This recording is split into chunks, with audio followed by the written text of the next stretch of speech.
বুঝেছি। না, আমি তো বাংলা বলতে পারে আচ্ছা না। একটা তুমি সেকেন্ড। বাংলা বলতে পারো না, তুমি নানি দাদির সাথে কথা বলবা কেমনে? আচ্ছা আপু একটা কথা বলি, নানি দাদির সাথে কথা বলার আসলে ডিপেন্ডেন্সি তো খুব কম।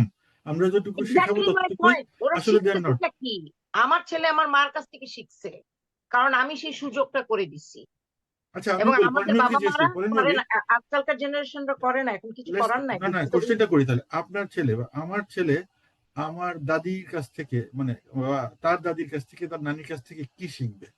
কতখানি সময় আছে সে পেশে? আপনি একটু আগে কিন্তু খেয়াল করলেন ওরা বাপ মায়ের কথাই শুনতে চায় না, তাদের সময় নেই বাপ মায়ের সাথে কথা বলার, এবং it's really hard to get their interest and have some quality time with my শুধু কিডস। তা না, মুখের পর বলে দিবে you are not my mom, you are not my dad. তো সেখানে সেখানে আমি কিভাবে আশা করছি যে সে দাদা দিদির সাথে কোয়ালিটি টাইম করবে, কি এটা ধরনের এটা কোয়ালিটি? কিন্তু আমি যে বললাম আমাদের দোষ। আমরা তো ছোটকাল থেকে সেই জিনিসটা ওদেরকে শিখাই না।